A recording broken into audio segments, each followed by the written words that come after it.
What is going on, everybody? Welcome into our next top 10 positional breakdown video for the 2024 NFL Draft. First things first, though, this is the first video here on the channel since reaching a massive milestone here, 100,000 subscribers.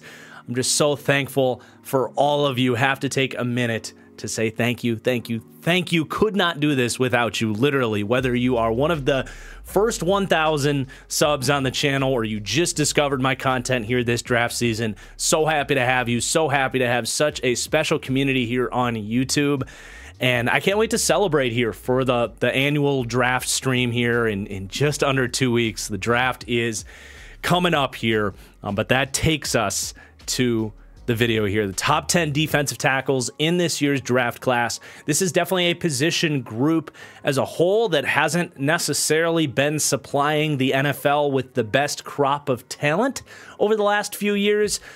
I think there's some of that in this draft class. The depth does fall off, but I do think it's a little bit of a better class than we've had in the last couple of years, and definitely some potential impact players to talk about here today.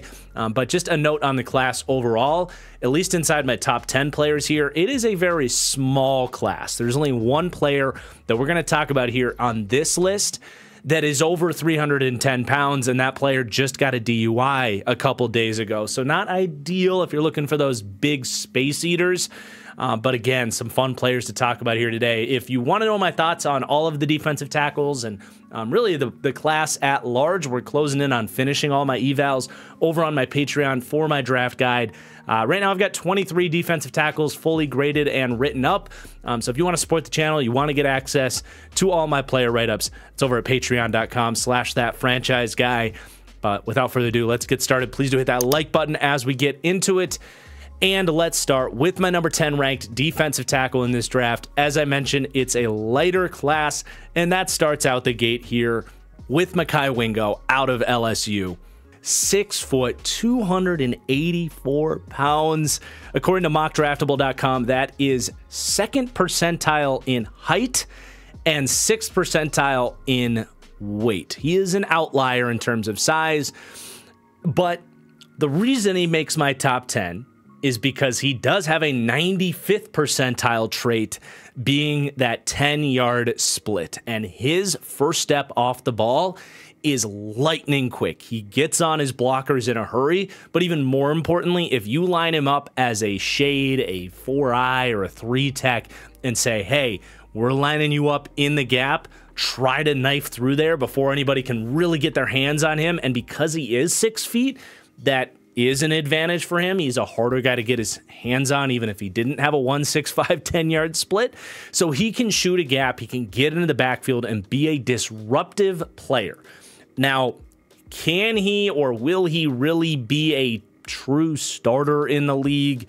I'm just going to be honest, probably not. And I'm not really drafting him in the 4th round where I would be targeting him to be that. I'm drafting him to be really a pass rushing specialist, a guy that you can bring in, use on stunts and loops where he can be that disruptive man, to kind of be the occupy guy. Like if you want to run a TT stunt where you're going to take your edge rusher and twist him inside, you can take Mauii Wingo, put him as a 3-tech or a 4-eye and say, hey, just go blow up the guard and the tackle, get on them quickly so that edge can loop in behind you. Or of course, just, you know, on blitz looks, be that early penetrator as well. Like his athleticism in that way will be a useful tool for any type of defensive coordinator worth their salary that can scheme him up appropriately. Now, I do think he can defend the run from certain alignments. It's really just as a 3-4 base end, which is a dying breed. Even base 3-4 teams are only coming out in a 3-4 bear front, you know, what, 5% of the time, 11% of the time if the team wants to run the ball a lot. So if you are one of those teams, I do think Mauii Wingo can actually hold up decently well as a 4-eye, again, where some of that first step penetration is nice in the gap. But he is sturdily built. He's not just this thin, explosive athlete. If you just took him and supersized him 15%, he would look like a normal defensive tackle. He's just kind of smaller and compact. So like he is a little bit more sturdy, difficult to move. When he does land his hands inside, he can extend and shed and shows good strength in his arms. So it's not that he's just this pass rushing specialist. It's just at his size. If you want to be a base 4-2 team, which let's face it, everybody in the league is a base 4-2 team in some way or another, I just don't really know how he can be a 3-down 3-tech for you at his size. Because you do see him get washed out on down blocks and especially on double teams. Like he just can't really hold up there. So I do think he's ultimately going to be a role player, but can be a disruptive and an impactful one. And again, someone I would take in the 4th round. I struggled to come up with a pro comp for him. I even went back and forth from just saying NA, not assigning a pro comp. But one guy that maybe could be an upside projection for him is Osa Odigizua, who is undersized, has a unique role in the Dallas Cowboys front where they do play really light up front. Osa plays at about 6'2", 285 and is similarly kind of sturdily built with a good first step. It's not a perfect pro comp, but it's the best I could come up with for this unique player. But let's move forward where I do have one tie in my grading, my overall grades here for this video. Very similar profiles here, tying for my 8th ranked defensive tackle. And we're going to talk about both Mason Smith and Leonard Taylor, a pair of true juniors declaring who had just monster recruiting backgrounds, 5-star dudes that if you went back to like way too early mock drafts, May last year, both these guys would be like 1st round type of picks. But both guys had disappointing seasons, pretty mediocre tape, and I honestly might have advised them to go back to school and show that they can develop their games a little bit more. But both guys declaring as true juniors, looking to get to the league.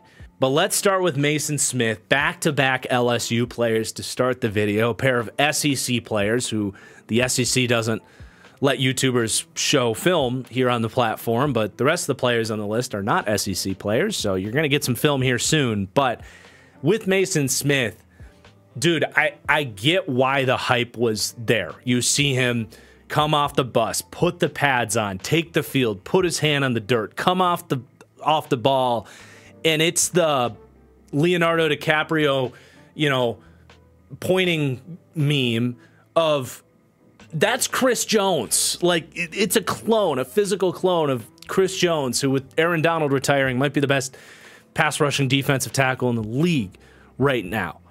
And look, I've got a 3rd to a 4th round grade on Mason Smith. I'm going to get into why I thought his tape was underwhelming and why I can't quite match the hype of, Daniel Jeremiah just put him in the top 50 of his big board. And I believe it. Like, I believe that the NFL might draft Mason Smith in the 2nd round, even after a really disappointing 3rd season. But in his 2nd year, unfortunately, he tore his ACL celebrating. So there just isn't a lot of production or good college tape out there with Mason Smith. But look, 6'5" frame, wide shoulders, 35-inch arms. Good athlete. He's filled out.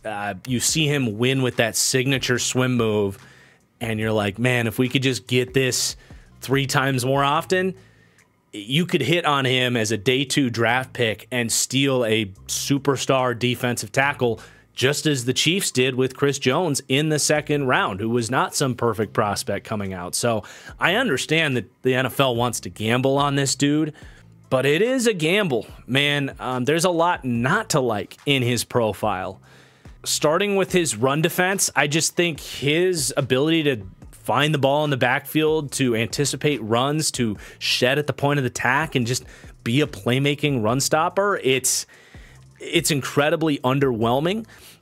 Now, there were, again, flashes there where if he could get lined up as a 3-tech or even a 5-tech lined up out wide where LSU would use him sometimes, if he gets a one-on-one and everything comes together and he gets those long arms on you, he shows like the ability to deconstruct a block, the not just shed strength with his arm length to, dispose of you up top, but the foot speed and the quickness shows up with his ability to shed. So it's in there, but once or twice a game. Not at the consistency you want there. I also didn't love his pad level. I thought he got knocked on his ass a lot. That obviously hurt his consistency. So the run defense is just, to put it lightly, extremely underdeveloped. Not someone you're really going to want to trust with significant early down work out the gate, especially at 6'5". Like, you cannot play that high in the NFL. You are going to get demolished against the run. But then as a pass rusher, I mentioned the swim move, and that's great. It's a way that he wins, and he probably wins with it once or twice a game. But it's the only way that he wins right now, is that quick kind of push-pull swim, sidestepping move. And it's pretty, but he tries other stuff, and it just does not work. Specifically the bull rush, where honestly that might be my biggest sign of concern with him, is you do have the length. You are this athlete. If you're going to be Chris Jones, I need you to be able to come off the ball, lay your hands into a guy, and create that drive, which really is where that fear factor can come from. He doesn't have that. In fact, I would go as far as saying he has very soft hands in his punches, and he really just hasn't figured out how to put the get off together with that technique in his punches. Obviously, that's something you hope can come along, something you hope NFL coaching can get to him and get him to put that together. But you pair that with the fact that he does get banged around in the run, and you got to ask, like, is he really all that coordinated of an athlete for the position? So needless to say, a super polarizing player. There's a little bit of a note of like, okay, on one hand, he's coming off an ACL injury from his second season. Was he 100%? Is the NFL projecting, basically into what will be his second year of real playing time, because he had his freshman year was fine. He was a freshman out the gate, not going to dominate the SEC most likely. Year two, he tears his ACL celebrating on like the 6th play of the game, and then heads into year 3 recovering from the ACL. Also worth noting, he dealt with a bullshit suspension from the NCAA. He was supposedly like signing autographs potentially like a few days before the NIL rules got instated, and the NCAA just couldn't hold back from screwing over one last talented young player before they had to abide by the U.S. Constitution. I do sort of get it from Mason Smith's perspective, where if there's someone in the NFL, it's like, hey, man, let's get you out of the college framework. We'll get you started on the right development track. We'll take you in the 2nd, 3rd round. I get why he would come out. But at the same time, there's a part of me that's like, man, where's that competitive fire from Mason Smith to really come back, get that playing time, prove that the ACL is fully good to go, that there might be a little bit more explosiveness left in the tank, show that you can improve that technique, and become that 1st round pick next year that can really project as a game-wrecking defensive tackle, where right now it's just a much harder projection. And by coming out now, Mason Smith is not risking another mediocre year, right? Like, if he comes out and looks like the same guy, he's all of a sudden a 5th or 6th round pick, and there isn't that allure. So is he afraid of that happening? Does he not have that confidence in himself to do that? Maybe I'm overthinking it, and I hope I am, but that's kind of my vibe on him. So polarizing prospect, again, probably going to go in the 2nd, early 3rd round. I think it's a little rich for me, but dude, if he hits and becomes a monster, we know that potential's in there. It's just really in Mason Smith's court to get to work and develop everything that he needs to. But let's talk about Leonard Taylor now, who, as I mentioned, the same overall grade here, 3rd, 4th round, 6.05 grade on my grading scale. And again, if you want to see more information on the stuff you're seeing on screen here, it's all in the description below. But I do have a slight preference towards Leonard Taylor because I just think his tape was better.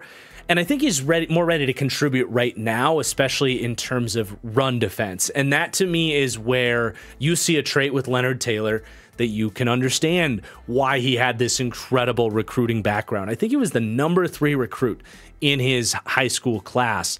Obviously didn't live up to those expectations, but there are run defense snaps from Leonard Taylor where he shows ridiculous play strength, specifically in his core and in his arms, where if he can stack an offensive lineman, get his hands inside on time, keep a good base, keep his eyes in the backfield, like when the technique and the timing of it all is there, his ability to just disrupt and dispose blockers with his hands is rare type of stuff. And my high-end comp, if Leonard Taylor could reach his potential, is Christian Wilkins, because that is a trait that Christian Wilkins has that is so rare for a guy that is just, he's not the biggest defensive tackle. Now, Wilkins has bulked up. He plays at like 315, but he can really hold his own like a nose tackle because how good he is at just landing those hands inside and commanding his blocker. And you got to squint to find it, but it's in there with Leonard Taylor. Now, the problem there is just the consistency side of it. And honestly, his tape is just kind of weird in terms of his play style plus how Miami used him. He rotated a ton. He played like stand-up rush tackle a lot of stunts, a lot of games. Just not a lot of traditional looks, which makes me question the kind of coaching and you know what I'm saying? Like, I think you can project him to get more traditional run defense technical coaching at the next level, which is encouraging. But the way he used him was weird, but also he's a risk taker when he doesn't need to be.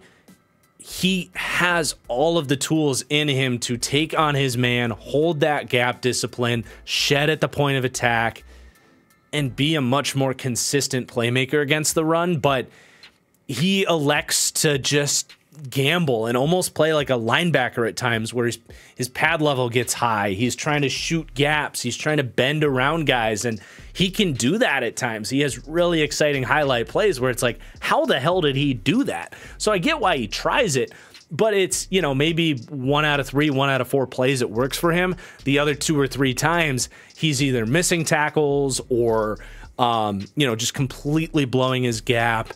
And it just leads to an inconsistent product, right? So that's where the C- run diagnostics come in for me, because it's just not very often where you see him actually stack, peak, shed, attack. Like, it just needs to be there more consistently. The other thing is the pass rushing profile is just not very good for him. Just 21 pressures in his final season, but 11 of those came in weeks 3 and 4 against Bethune-Cookman and Temple. So when he was going against the ACC competition, just 10 pressures, no sacks in 8 games. Now, I do think he saw a lot of double teams. Miami used him in really, really weird, like ineffective stunts a lot of the time. So there was some usage stuff that led to some of that lack of efficiency. But really, the bigger problem there is he just hasn't really gotten the true reps. And I can't fully explain why he didn't play that much. A lot of these games, he's playing, you know, 30, 40 snaps, but as a huge part of a rotation.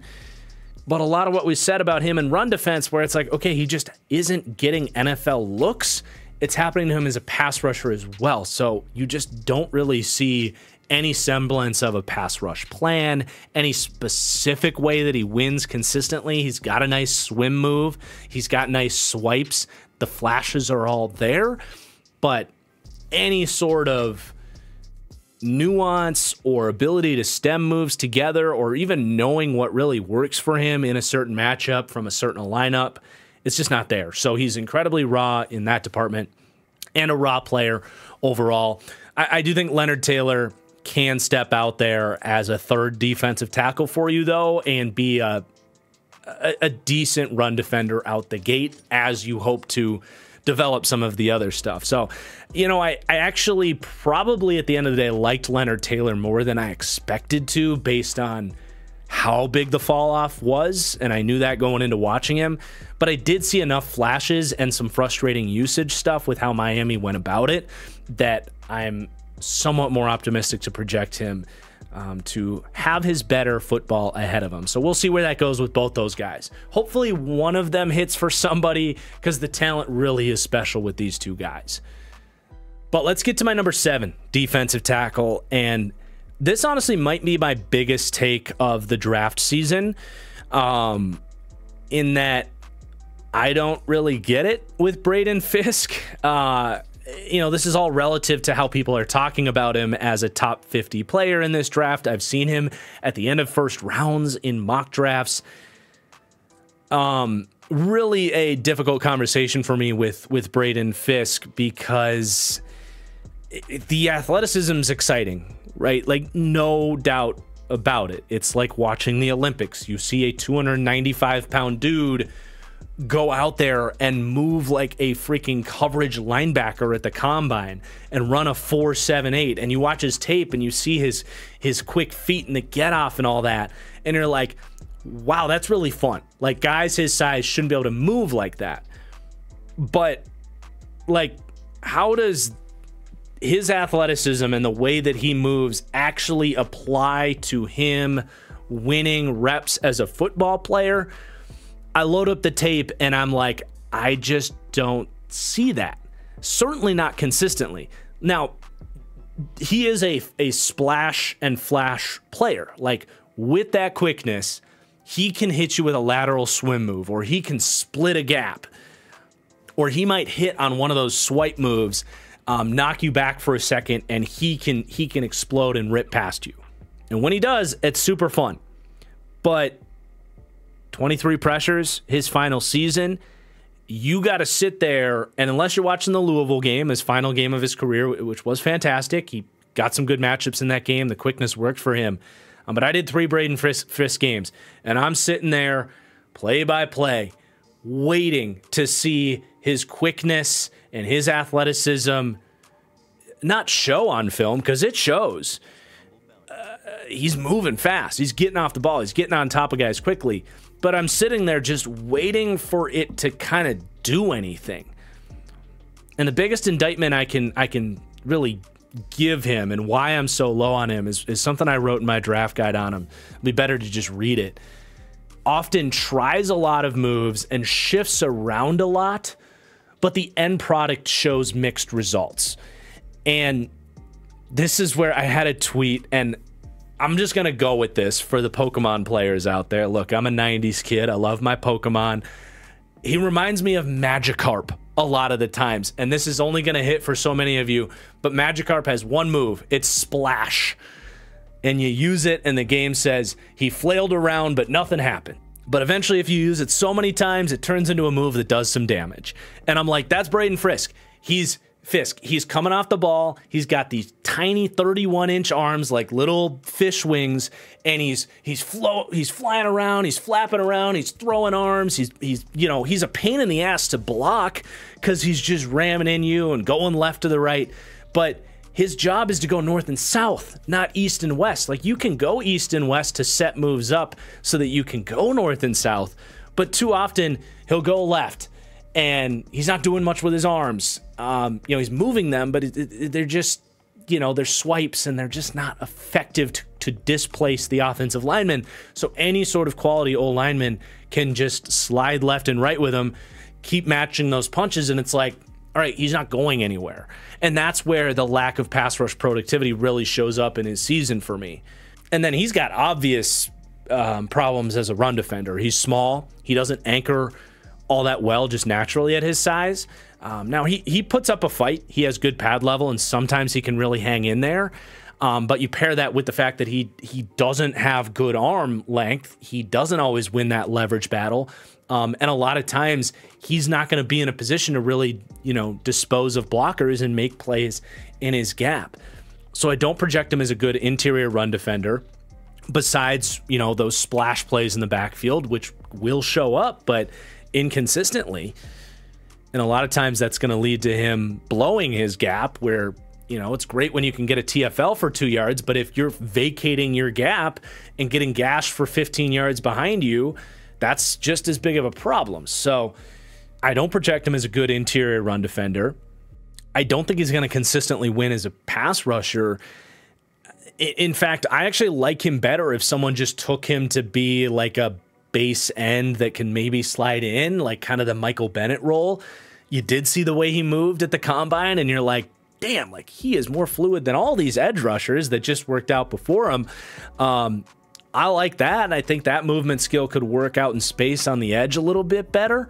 But again, the 31-inch arms is going to be an even bigger problem against the tackles he's going against, who have longer arms than interior offensive linemen. So there's some give and take there. Honestly, I see the way he moves, I see his frame, and I'm like, he kind of got screwed by some coach along the road, because I think he's built like a linebacker, and he clearly has linebacker athleticism, but it's too late to make him a linebacker.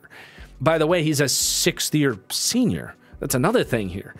So at the end of the day, I think he's a rotational splash play defensive tackle that can come in off the bench in certain formations, and you know, you're kind of, it's like, you know, putting in that relief pitcher that throws 103 miles an hour, but sometimes he's on target, sometimes he's not.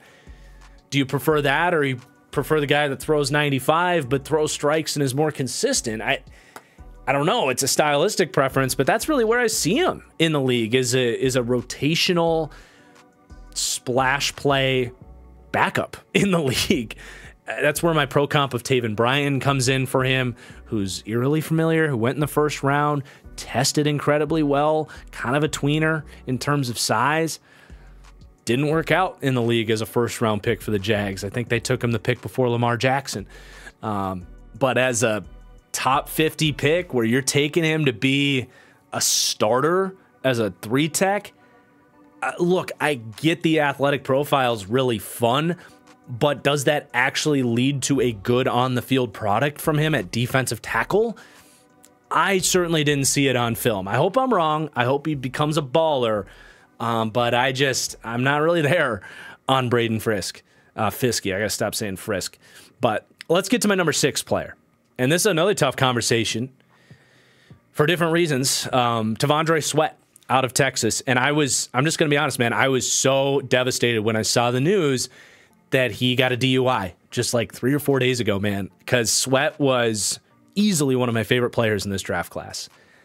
Not so much anymore, man. I think it's a really big deal, especially for a player that when he didn't weigh in at the Senior Bowl, there was a lot of talk about, all right, is he really taking care of his body? Is he going to be able to stay conditioned in the NFL?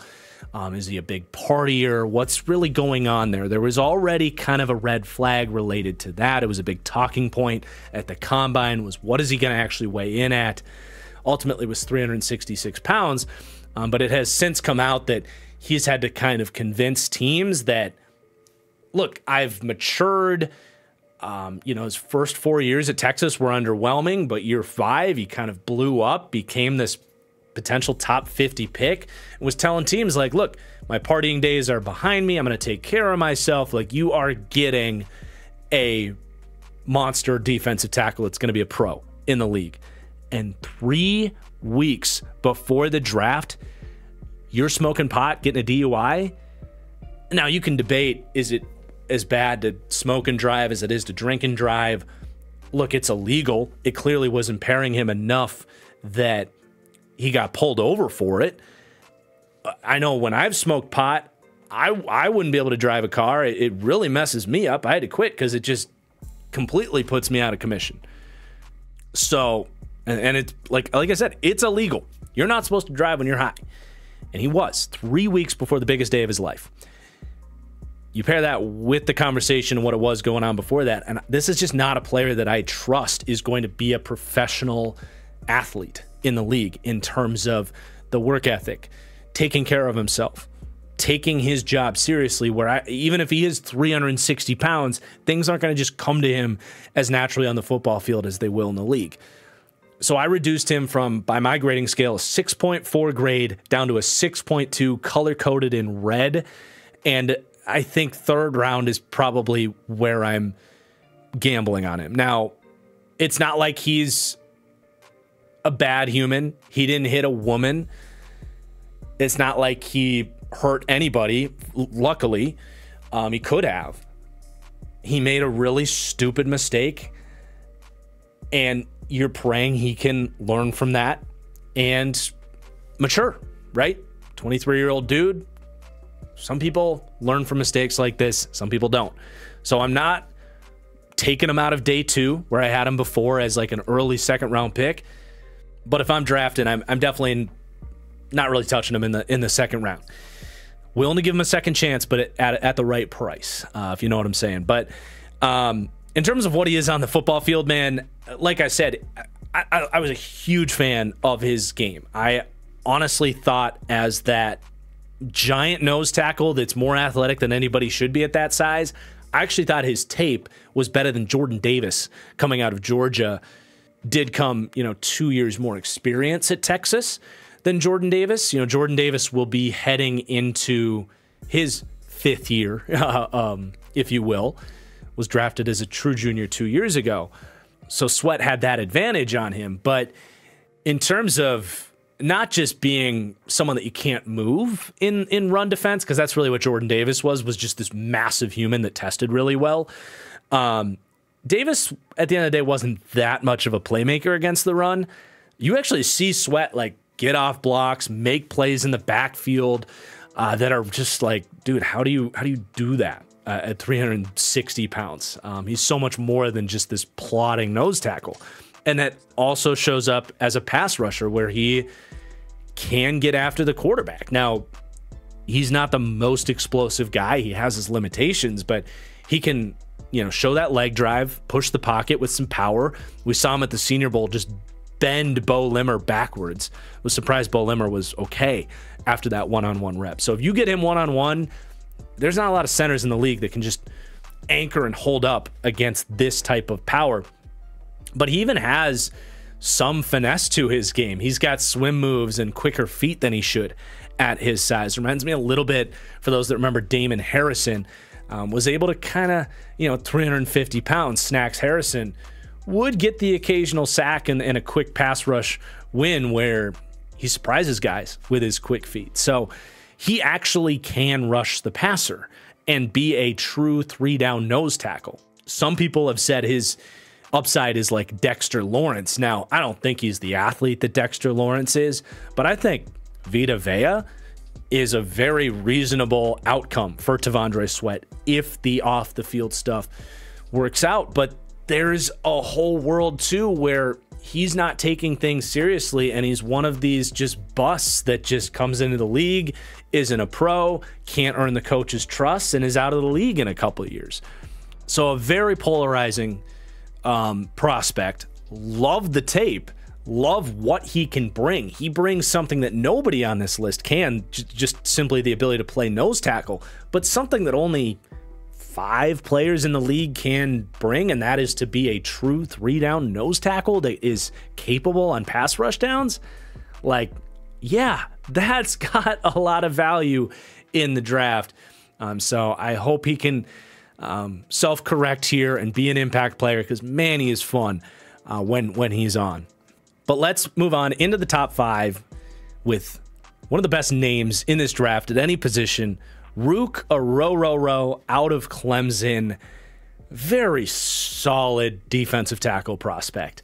Like, super high floor. Worst case scenario, we are talking about first guy off the bench, can come in as a 3-tech and just eat up 20 to 25 quality snaps, isn't going to get lost as a pass rusher, is going to play the run with great pad level, 34-inch arms that he uses extremely well. He's technically sound against the run, just low pad level, even though he's 6'4", which is a little bit taller, and 295, which is lighter. That's a frame that you might think gets moved against the run. Not a row. He's really compact, well built, good play strength at that size, and just stacks his hands inside, good eyes in the backfield, sheds at the point of attack. Really a prototype 3 technique. Reminds me a lot of Byron Young coming out of Alabama last year, went in the 3rd round. I think his upside could be something like Shelby Harris, though, who's been I don't know that Shelby Harris has ever been a Pro Bowler, but he's been maybe a cut below that. Just a really good starting 3-tech in the league for a long time. I think Ruka could be something like that if some of the pass rushing stuff can reach another level. That's where he's just not quite as dominant and consistent. But there are some flashes in there where you're like, ooh, yeah, that could work in the league. And he tested ridiculously well. Now, I would argue you watch his film and he doesn't play up to those ridiculous testing numbers. You know, he tested pretty close to like the top 4 guys on this list that we're going to talk about. He doesn't quite get off the ball and move like some of these other guys, even though he tested well. But maybe there's some untapped potential in there if he could just play a little faster, get off the ball a little bit better. But there's really not that like burst off the ball where he can convert speed to power and push the pocket and kind of have that fear factor of a pass rusher that way.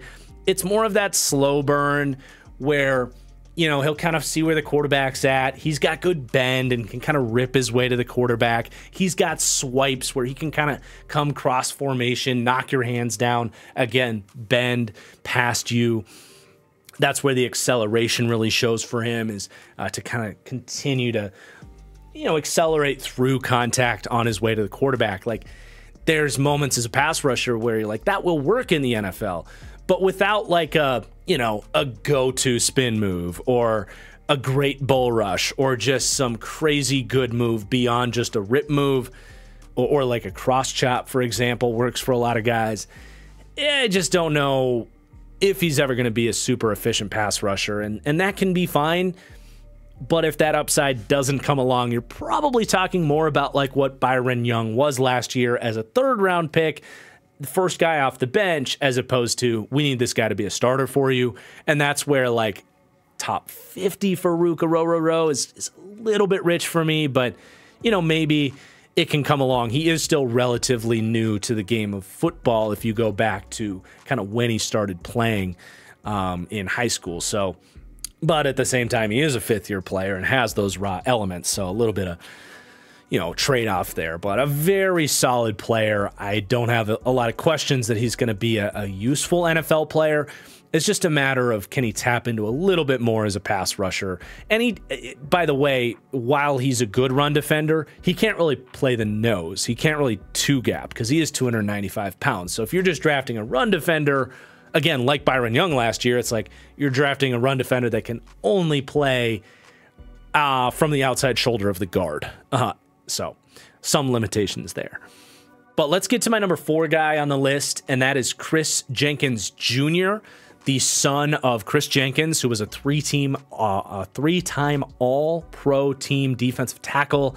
Now, Senior was much bigger and more of an enforcer against the run, whereas Junior here is actually a much better athlete, much quicker player, but much, much smaller, and kind of can reiterate that point starting with his run defense that we said about Ruka where, look, Chris Jenkins Jr. clearly watched, grew up watching his dad play, one of the better run defenders of his era, and then goes to Michigan where they preach run defense. Chris Jenkins Jr. clearly, like Ruka can get off the ball, stack his hands inside, perfect technique to extend, peek, shed, attack. You run into his gap, he can make a play. Love his run defense, but not the biggest guy, right? 300 pounds. You try to put him at nose tackle, people are going to flush him out of the run. And even, you know, his anchor head up against bigger guards, he can get washed out that way too. So if you're drafting him 2nd, 3rd round to be a run defender, probably not going to be the most truly dominant run defender. But the thing with Chris Jenkins is he is a ridiculous athlete, and he is an example. It's very convenient that we do him right next to a row because there are similarities there. We mentioned, you know, a row tested about as well as Chris Jenkins Jr., but you watch their film and Jenkins moves way more fluid, way faster off the ball. Even the pursuit speed, he just looks faster than Rook. So I do think you see some more of that athleticism to say, okay, this guy could be a pretty special pass rusher with his traits. paired with the fact that he just did not get the opportunities that Rukaroro got to rush the passer. Like, super frustrating getting through these Chris Jenkins games because he was a huge part of a rotation until the playoffs started. He didn't get more than 20 pass rush snaps in a game. So just from the raw volume perspective, we didn't get a lot of opportunities to see him rush the passer. But a lot of the times when they did have him rushing the passer, it was either as a contained rusher or as a blow-up guy or a looper on a stunt because they blitzed and stunted and moved guys all over the place.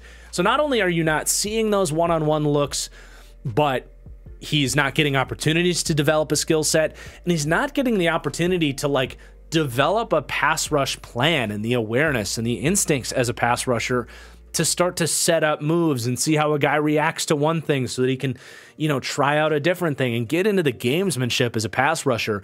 Michigan just did not allow him to do that, and it really just paints a lot of fog of war on Chris Jenkins' evaluation. Now, in terms of what we did see, on a positive note, saw some spin moves, saw some finesse in there where I'm like, okay, it's in there. Can he do it more consistently? But on a downside, a lot of the true one-on-one pass rush snaps he did get were he would just go to the bull rush, and it was very ineffective. I was really disappointed in his bull rush considering he's got a good first step. He's got strong arms.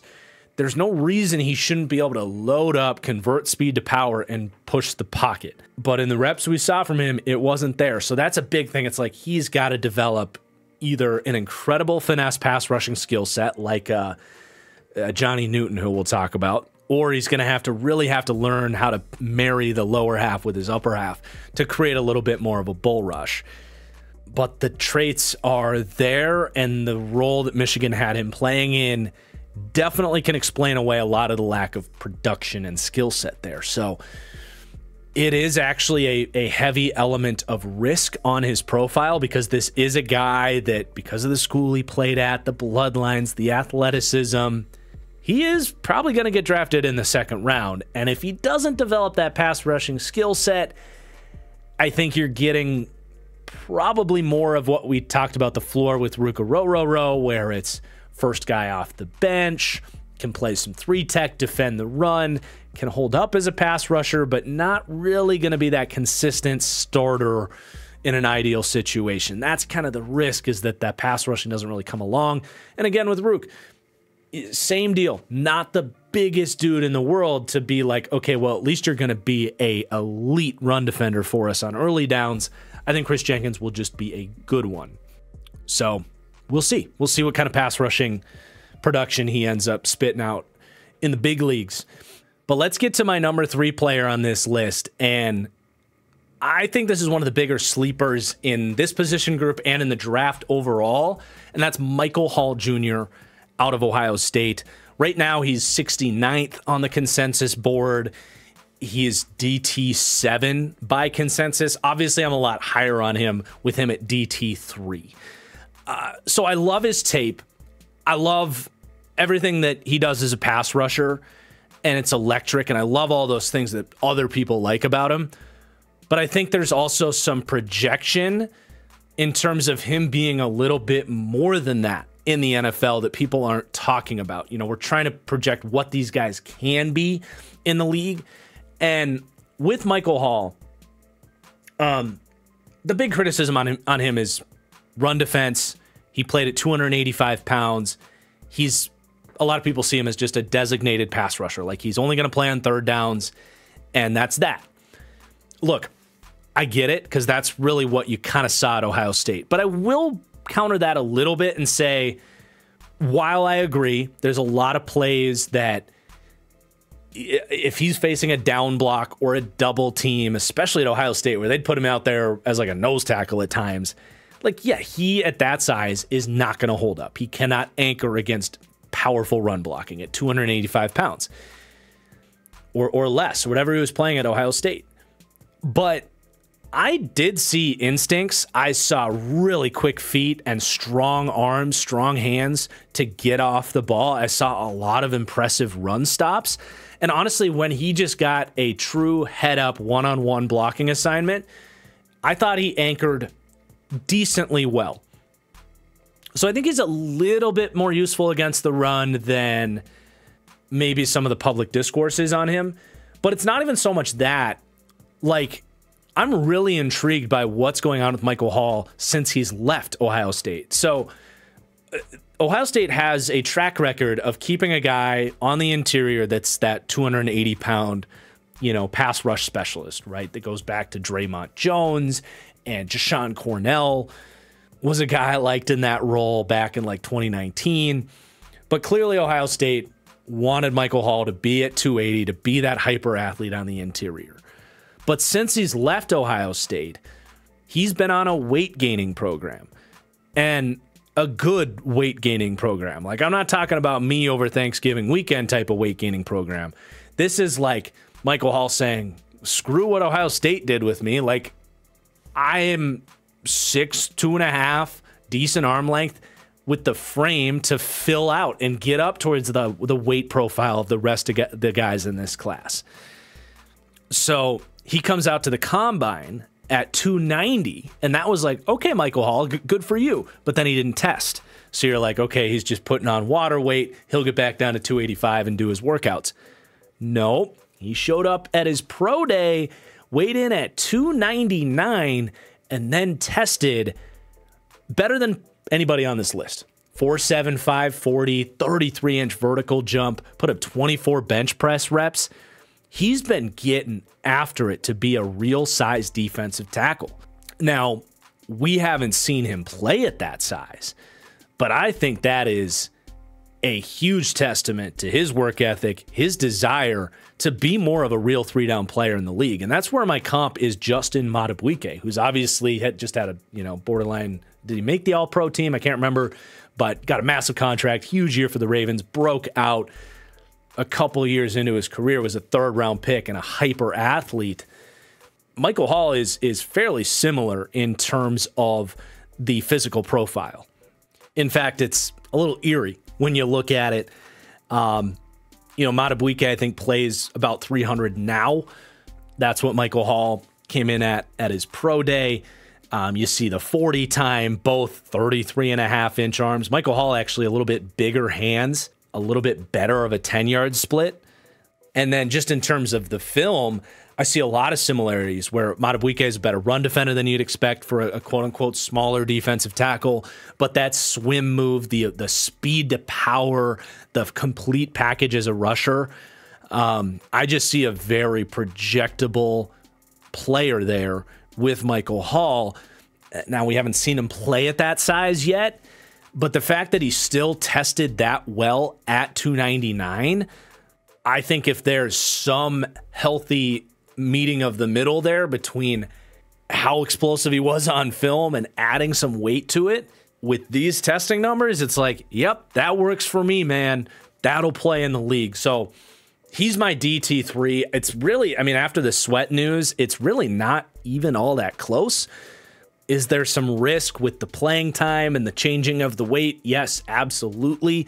But I believe in the player. I believe in the film, because when he did play and was put in positions to succeed, he was as efficient as anybody in college football at it. And again, I didn't think his run defense tape was that bad. It was just the size disadvantages at times. So big fan. Let me know in the comments down below if I sold you on Michael Hall or not. But let's get into the top two. There is a debate here between Johnny Newton and Byron Murphy. I do have Byron Murphy number 1, Johnny Newton here number 2, but really like both players. Got true first-round grades on both guys. I think they can both be impactful three-down starters in the league. Despite the fact that we talk about these guys so tightly knit, they are very different stylistically. I think Byron Murphy, who we'll talk about, is more of a power profile to his game, whereas Johnny Newton is much more of a skill, finesse, and quickness profile to his game. So it definitely comes down to what you kind of prefer there. For me, the reason I do have Murphy a tick above does actually come down to the run defense, where we're talking about Johnny Newton here. While he graded out really well, like at PFF for the run defense, And while he has some really exciting splash plays against the run, and I love his instincts and feel for when the ball's coming his way, even some of the ways he can kind of use his quickness to get off blocks. Like, I don't think his block shedding is terrible, but there's a lot of reps where he gets drowned out against the run. His anchor is just not very good. And even though these two guys are listed almost the exact same size, I definitely believe that Johnny Newton's play strength is a good bit worse than Byron Murphy. So that's the biggest differentiator here. But they do have a big difference in terms of how they win as pass rushers as well. I think the final product in terms of how productive they are as pass rushers is very similar. But Johnny Newton is much more technically refined and wins with quickness. I mean, and quickness and bend and acceleration, I would say. But you see that swim move, it's lethal. He's got spins. He will rip and kind of show some core power and acceleration and athleticism to win that way. He's working on a cross chop, but he'll set you up. He's got counters. Ultra productive player over the last 2 years. What he did to Wisconsin should be considered assault. And if he ends up going to the Bears at number 9, I don't know if the police officers are going to let him cross the Illinois-Wisconsin border for what he did to the Badgers.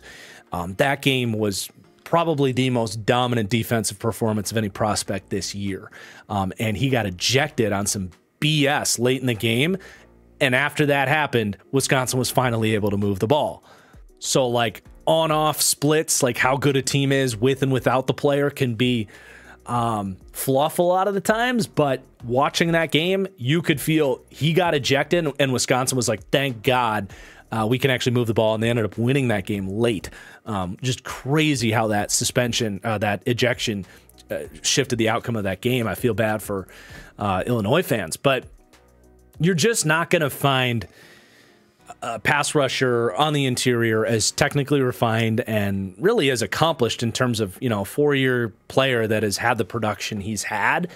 It's just hard to find these guys, and that's why he's a projected top 20 pick in the draft. Man's got 100 pressures and 12 sacks in about an NFL season's worth of snaps. So, like, if you can get 80% of that, 85% of that in the league, that's a super disruptive player. My high-end pro comp for him is Javon Hargrave, another guy that wins a lot with quickness and a rip move and technique as a pass rusher. Similar size. I think it's a very projectable, high upside type of comp for Johnny Newton. But let's talk about Byron Murphy, who is number 1 for me. We've already hinted at a little bit of what I like about him, but honestly, I didn't expect to like Byron Murphy as much as I did. He was kind of a late riser in the process. I had seen some of Johnny Newton. I just assumed he would end up my DT1. I try to, get rid of all biases, but when you watch enough players like I have over the years coming out of the Big 12, a lot of defensive players in that conference are either technically unrefined, don't have the motor or the play strength or the effort. There's a stigma about that conference that I probably had going in, but coming out, Byron Murphy looked like a player that should be playing in the Big Ten. He is a hard ass at defensive tackle. Honestly, I mean, I love his pass rushing. We'll talk about that. But what he did against the run just had my jaw dropping. He's not listed as the biggest guy, but he's built extremely low to the earth. He's 6 foot, 297. And I wouldn't think there's a pound of fat on this guy's body with the way that he absorbs contact, the way he can anchor against the run. And then he has this, we talked about, I thought he would be unrefined. No, he has a dead leg or corkscrew technique that he uses when he has to face double teams that is ridiculously effective, man. So if you're going to be undersized like that and you're put in a position to face double teams, a way that coaches will teach you to basically work around it is to drop your leg, to swivel your hips, drop your leg, and just anchor it to the ground so that guys can't really move you there. And then if you're lucky, you're able to kind of have them slip off over you, use the timing of the play to pop back up in a position to make a play when the ball enters your territory. It sounds great in practice, but this is a bang-bang play where you have 600 pounds of force coming at you in a hurry. So you have to recognize the double, get down to the ground, and then it's like, you know, sometimes you see these crazy professional athletes sometimes like end up on their back or on their stomach, and they're able to just pop up from all fours on the ground, like straight up. And you're like, how did he get off the ground that quick? You have to have that. And that takes obviously core strength, leg strength, burst, but also the mental anticipation and the technique side of things to put this all together on the fly. Guys try this all the time and they just end up on their ass. Not Byron Murphy. He pulls this off, and he pulls it off relatively consistently. It honestly, scratch the relatively. He just pulls it off consistently. I don't know that I saw him fail in doing this once in like 5 games. So if you're looking for a guy that can legit hold up, obviously ideally as a 3 technique where he's not seeing those double teams, but inevitably in these 4-2 fronts, he's going to have to see double teams on inside zone and duo, and he can handle it. And when you have that, but his quote unquote lack of size is allowing him to have this crazy athleticism and the pass rushing profile that he has, that's when we're getting into rare territory. Now, I'm not going to go Aaron Donald because Aaron Donald's his own guy, but some of the guys that come to my mind are like Geno Atkins, Mike Daniels, Grady Jarrett in Atlanta. All of these just compact, low-to-the-earth freaks that have been Pro Bowlers and All-Pros.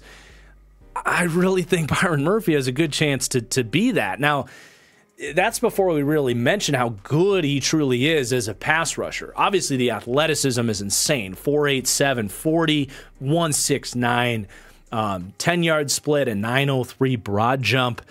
And just the way you saw him moving out in the field drills at the combine, rare type of athleticism. So he can get off the ball, he can threaten your outside shoulder, but his bend and acceleration, and then because he's low to the earth, because he's this moving boulder, his rip move is unblockable because it's just simple physics. He'll line up on your outside shoulder, he'll attack your outside shoulder, but then he just is naturally low, ridiculously strong, and will just pull through and around you because he has this bend. So he has just a lethal go-to move, but he also has a really good bull rush because he's got decent arm length. All of the traits we've been raving about are natural, easy leverage for him to really load up and drive you backwards as a bull rusher. And I think he's just getting started. Like, he has some flashes of swim moves and stuff, but he doesn't need, like, he hasn't really needed it. If you can coach this guy a cross chop and a swim move, it's over. We've got an all-pro defensive tackle. So it's not a slight of Johnny Newton. It really is just how much I was blown away by Byron Murphy. And I think he has a chance to be the best defensive player in this entire draft. And definitely someone I'm considering as early as number 8 for like the Atlanta Falcons or whatever. Like, I think he's a top 10 worthy defensive tackle prospect.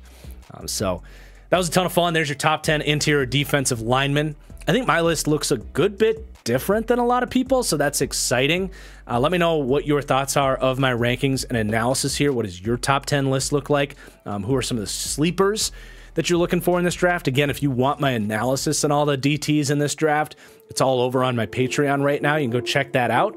But if nothing else, hit that like button on the way out, and we're going to have a bunch of videos firing out here leading up to the draft here. So we will see you very soon. Peace out. Thank you for watching.